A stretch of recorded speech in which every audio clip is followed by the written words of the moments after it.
Hi my darlings, what's up and welcome back to another video. In today's video we're going to be making a mouth-watering recipe. You already know what it is, so let me introduce you to the ingredients. So we have our plantain, which is the main ingredient of the day, and we have our onions, and I also have my spinach. You can use any green vegetable of your choice. We have our palm oil. For the protein source, I decided to go for dried fish and chicken thighs, and for seasoning we're going to be using some crayfish, salt, and seasoning cube. I also have my hot scotch bonnet. Guys, your plantain porridge does not really require a lot of seasonings. The lesser the seasoning, the better. And because we are using ripe plantain for this recipe, we're going to be keeping our seasonings simple, okay? I've already prepped all the ingredients off camera, so let's get into the video.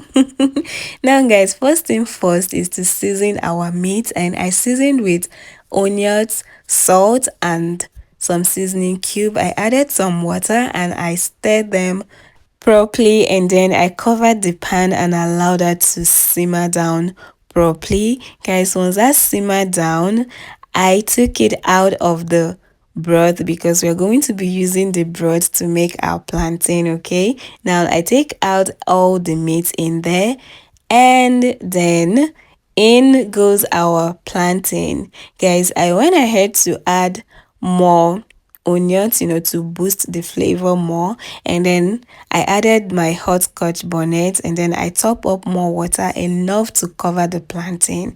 I gave that a good stir, and then I covered the pan and allowed that to simmer. Once that is simmering down, I added some oil in another pan, and then we're going to fry our meat.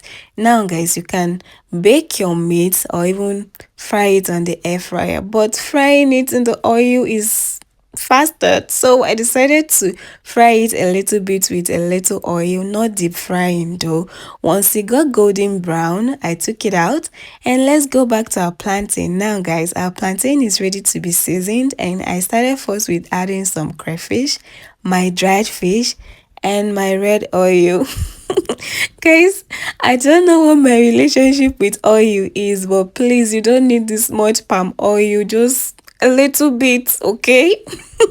So I went ahead to adjust my salt, just salt, and it's good to be adding your seasoning bit by bit. I allowed that to simmer down again, and then we added our vegetables, and I stirred everything nicely well. Okay, after stirring, I covered the pan and allowed that to simmer down again, and our plantain porridge is ready, guys. After it simmers down, you want to taste it again because adding vegetable can sometimes take some of the seasoning. So taste again. If you're okay with how everything is, then cover the pan. Your plantain porridge is ready, and enjoy. And if you're stopping by here for the first time, my name is Ogechi, and I'd like to say a very warm welcome to you. If you like our kind of content here, please consider subscribing to become part of this amazing family. And thank you all so much for watching. If you enjoyed the video, give it a thumbs up, and I'll see you guys in my next video. Bye guys.